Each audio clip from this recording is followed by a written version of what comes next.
اللہ الرحمن الرحیم فصلی لربک وانحر، اپنے رب کے لیے نماز پڑھیں اور قربانی کریں۔ مخصوص جانور کو مخصوص دن میں ثواب کی نیت سے ذبح کرنا قربانی کہلاتا ہے۔ احادیث مبارکہ میں قربانی کے مسائل فضائل وارد ہوئے۔ ام المؤمنین حضرت سیدہ عائشہ صدیقہ رضی اللہ تعالی عنہا فرماتی ہیں کہ نبی پاک صلی اللہ علیہ وآلہ وسلم نے فرمایا کہ 10 ذی الحجہ کو یعنی قربانی والے دن انسان کا کوئی بھی عمل اللہ تعالیٰ کے نزدیک خون بہانے سے یعنی قربانی کرنے سے زیادہ پیارا نہیں ہے۔ قربانی کے جانور اپنے سینگوں کے ساتھ، بالوں کے ساتھ اور سموں کے ساتھ آئیں گے، اور قربانی کا خون زمین پر گرنے سے پہلے ہی اللہ کی بارگاہ میں مقام مقبولیت تک پہنچ جاتا ہے، لہذا قربانی کو خوش دلی سے کرو۔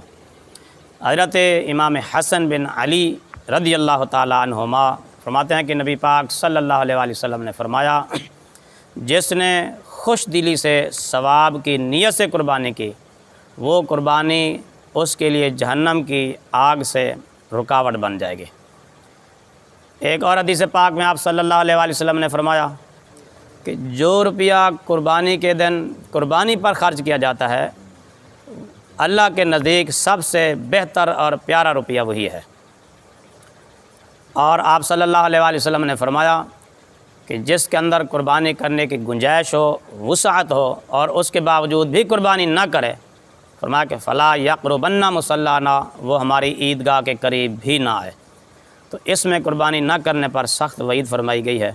کہ قربانی کی گنجائش بھی ہے، وسعت بھی ہے، اللہ نے ہمت بھی دی ہے، پھر بھی قربانی نہیں کرتا کوئی آدمی، تو آپ صلی اللہ علیہ وآلہ وسلم نے اس کو کتنی تنبیہ فرمائی، فرمایا کہ وہ ہماری عیدگاہ کے قریب ہی نہ آئے۔ نبی پاک صلی اللہ علیہ وآلہ وسلم سے صحابہ کرام نے پوچھا کہ یا رسول اللہ صلی اللہ علیہ وسلم ما هذه الاضاحی، یہ قربانیاں کیا ہیں؟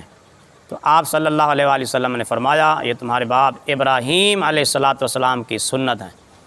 تو صحابہ کرام نے پوچھا کہ یا رسول اللہ صلی اللہ علیہ وسلم ہمارے لیے اس میں کیا ہے؟ تو آپ صلی اللہ علیہ وآلہ وسلم نے فرمایا، تمہارے لیے ہر بال کے مقابلے میں نیکی ہے۔ عرض کیا گیا کہ اون کا کیا حکم ہے؟ تو آپ صلی اللہ علیہ وآلہ وسلم نے فرمایا کہ اون کے بھی ہر بال کے مقابلے میں تمہارے لیے نیکی ہے۔ صحیح بخاری میں حدیث پاک ہے کہ آپ صلی اللہ علیہ وآلہ وسلم نے 10 ذی الحجہ کو یعنی قربانی والے دن ارشاد فرمایا کہ آج جو ہم سب سے پہلا کام کریں گے وہ نماز عید پڑھیں گے، اس کے بعد قربانی کریں گے۔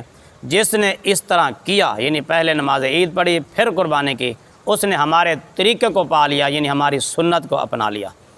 اور جس نے ایسا نہ کیا یعنی پہلے قربانی کر لی اور بعد میں نماز عید پڑھی، تو فرمایا کہ اس نے صرف اپنے گھر والوں کے لیے گوشت ہی تیار کیا ہے۔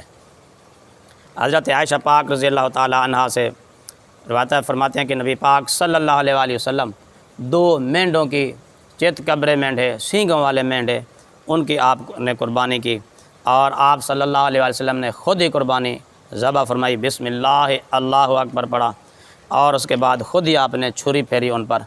خود ہی قربانی کرنا اور اپنے ہاتھ سے قربانی کرنا، یہ نبی پاک صلی اللہ علیہ وآلہ وسلم کی سنت ہے۔